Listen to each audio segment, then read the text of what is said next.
Assalamualaikum warahmatullahi wabarakatuh. Selamat berjumpa kembali para pemirsa dan pendengar di seluruh Nusantara. Semoga kalian selalu dalam lindungan Tuhan Yang Maha Kuasa. Kembali lagi dengan Jagat Horor,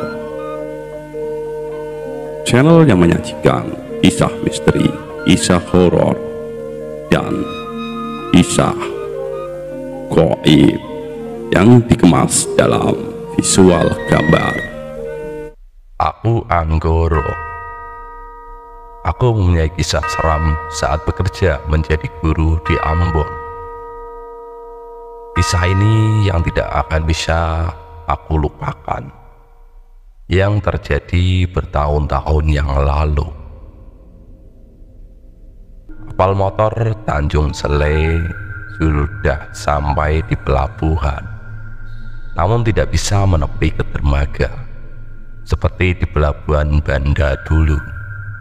Di pelabuhan Tual di Maluku ini, kapal tidak bisa menepi karena para penumpang harus dijemput dengan perahu menggunakan dayung untuk dibawa ke dermaga. Aku masih menunggu antrian, menunggu penumpang yang lain diangkut turun dari kapal. Semoga saja ada yang menjemputku dari pelabuhan, bisik hatiku. Setelah akhirnya gilirannya aku mendapatkan bagian naik ke perahu itu untuk menuju ke dermaga. Di komplek yayasan bisa dibilang seperti asrama, banyak gedung dan ruangan berderet-deret. Pada umumnya mereka yang datang ke sini semua dari luar dan merupakan pendatang yang ikut membantu yayasan. Yayasan itu mendirikan sekolah dan rumah sakit, sehingga sekarang daerah ini dan sekitarnya menjadi ramai dan menjadi sebuah pemukiman. Dan disinilah aku akan bekerja atau sebagai kerja sosial. Dari pelabuhan aku dijemput dengan speedboat melewati pulau-pulau yang tidak aku tahu, yang banyak bumbuan yang akarnya besar-besar menjulang seperti sebuah tangan hantu dengan cakarnya yang mencengkram. Sungguh menyeramkan. Aku tidak bisa bayangkan apabila malam hari berada di sana. Setelah setengah jam melewati pulau itu, motor boot belok ke jembatan bergandeng-gandeng. Kemudian sudah terlihat daratan. Aku turun dari speedboat, melangkah, dan terlihat daratan yang berpasir putih. Ketika akan memasuki jalan itu menuju komplek yayasan, aku melihat gundukan tanah yang besar sekali, seperti makam dengan tonggak tiang beton menjulang tinggi. Orang yang menjemputku berkata, "Itu makam umum, Pak. Ada berpuluh-puluh orang dikuburkan di situ." "Kenapa bisa begitu?" tanyaku penasaran. Pemuda itu berkata dan menjelaskan, dahulu di zaman Jepang, orang-orang dibawa ke pulau itu sambil menuju pulau yang kami lewati tadi. Mereka semua dibunuh di sana. Tanganku langsung menerawang dan sungguh menyeramkan ketika melihat makam itu yang banyak pohon-pohon besar di sekitarnya. "Kalau begitu pastor dan suster?" tanyaku. "Iya." Dan saat dirasa sudah aman, penduduk yang tahu kemudian mengumpulkan tulang belulang dan dikuburkan bersama di sana, dan tuliskan nama-nama yang menjadi korban di tiang itu. Pemuda itu berkata sambil berjalan kembali, "Rumah yang dijanjikan yayasan ternyata sudah habis. Aku hanya bisa menerima fasilitas yang ada. Aku mendapatkan rumah yang kuno untuk tempat tinggalku, dan aku menerimanya karena sudah berniat membantu di yayasan itu." Menurut keterangan, rumah ini dahulu ditempati pengawas gudang yayasan, yaitu Brother Van Loop. Setelah beliau meninggal, rumah ini kosong. Aku dan pemuda yang menjemputku membuka gerbang itu. Tempatnya sangat gelap. Kenapa tiba-tiba aku merasa merinding? Tempat itu menyeramkan. Kemudian kami segera membersihkan gudang itu. Inilah kamar yang akan aku buat istirahat untuk beberapa waktu yang lama. Ya lumayan, ada ranjang besi yang sudah karatan, namun masih bisa buat tidur. Aku berdiri dan melihat ke sekeliling. Aku masih bersyukur tidak bisa membayangkan bagaimana para pejuang dahulu. Mungkin lebih memprihatinkan. Seharian aku hanya menghabiskan waktu untuk membersihkan rumah kuno itu. Sore hari baru beres semuanya. Rumah itu sudah lebih baik daripada tadi. Aku merebahkan badanku di kasur besi itu. Krep, krep. Bunyinya ranjangnya karena sudah karatan. Pemuda yang menjemputku tadi datang lagi membawa bantal, tikar, dan selimut, dan membawakan termos yang berisi air panas dan beberapa macam makanan. Ini Pak, ada sedikit makanan dari dapur. Hanya tersisa ini Pak. Maaf Pak, namanya siapa? Kita belum kenalan. Pemuda itu berkata sambil menaruh barang-barang itu di atas meja. Nama saya Anggoro. Bekerja di SMP Budi Mulya. Kemudian pemuda itu menulis namaku di sebuah buku. Kemudian pamit dan pergi. Karena seharian belum mandi dan merasakan sudah lengket tubuh ini, aku ingin segera mandi dan menuju kamar mandi. Karena aku nyalakan, air mengalir lancar. Namun bak mandi masih penuh kotoran dan sarang laba-laba. Setelah membersihkan kamar mandi, lekas aku mandi. Kemudian keluar menuju kamar. Namun hampir jantungku copot. Sudah ada orang berdiri di situ, di ruang tengah itu. Seorang pria yang sudah tua. Halo, saya adalah yang mengelola yayasan ini. Perkenalkan, Philips. Orang itu memperkenalkan diri. Aku pun menjabat tangannya. Anggoro Putra. Nama saya Pak. Kemudian lelaki tua itu berkata, maaf sekali, Anda mendapatkan tempat yang kurang layak.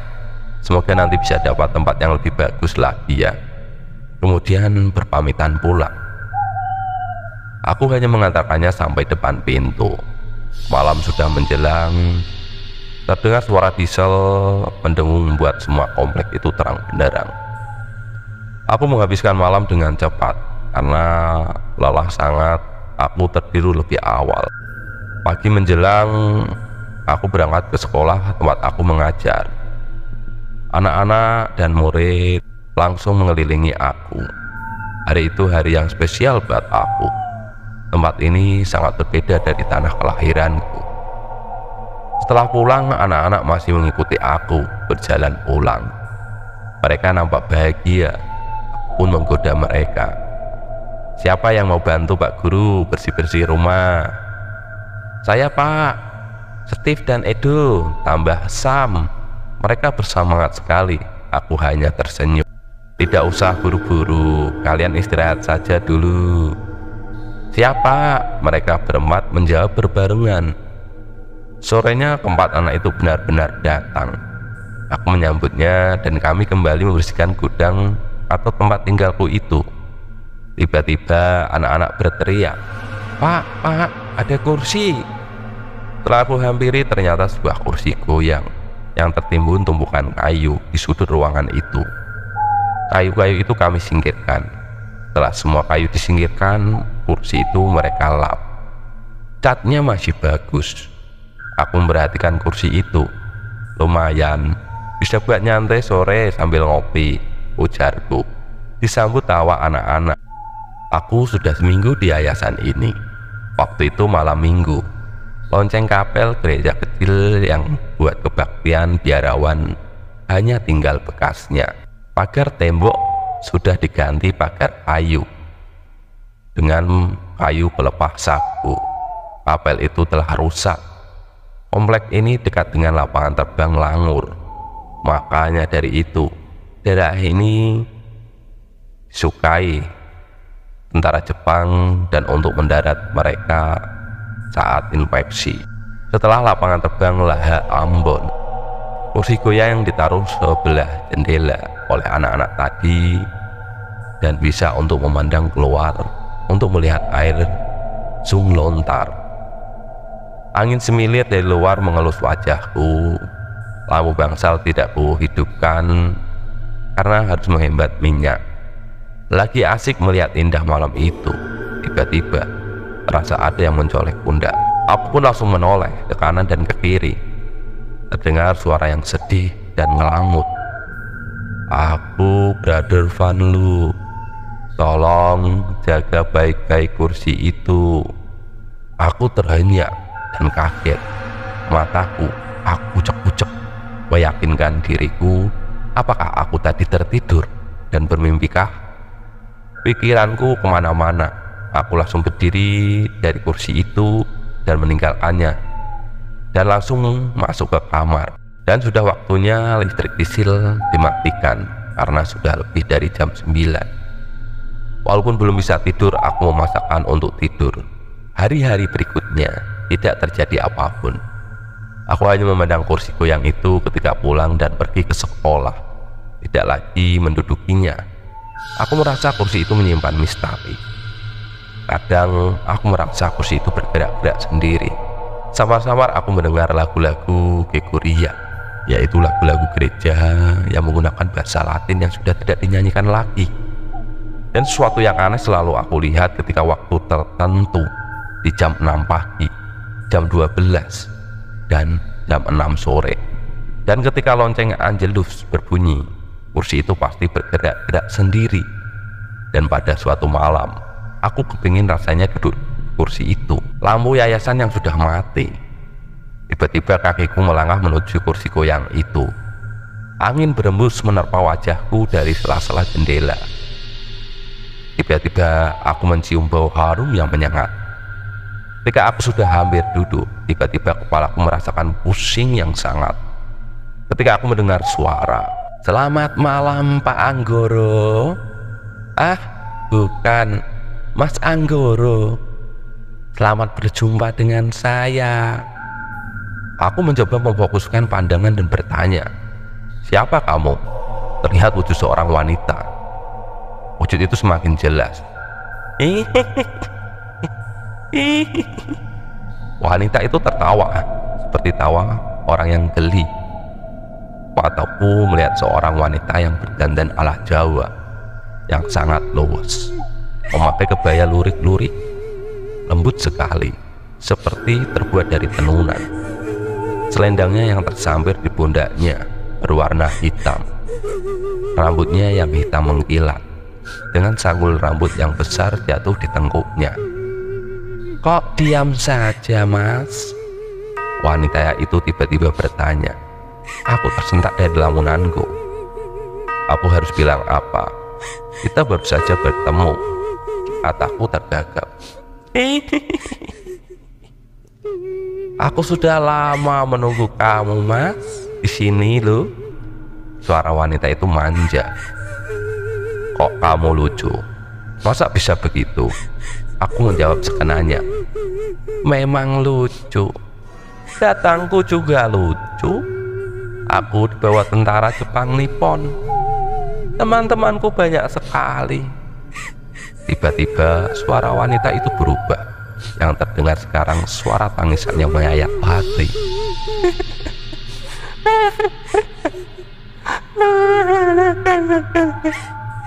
Yang memecahkan suasana malam yang sunyi senyap itu. Di suatu malam, hatiku terbang ke langit, melayani nafsu kepala tentara, lembut dan membahagiakan hati. Aku bagai terbang ke surga. Aku hanya diam mendengarkan wanita itu bercerita sambil menangis. Kemudian tangisnya ini semakin kencang.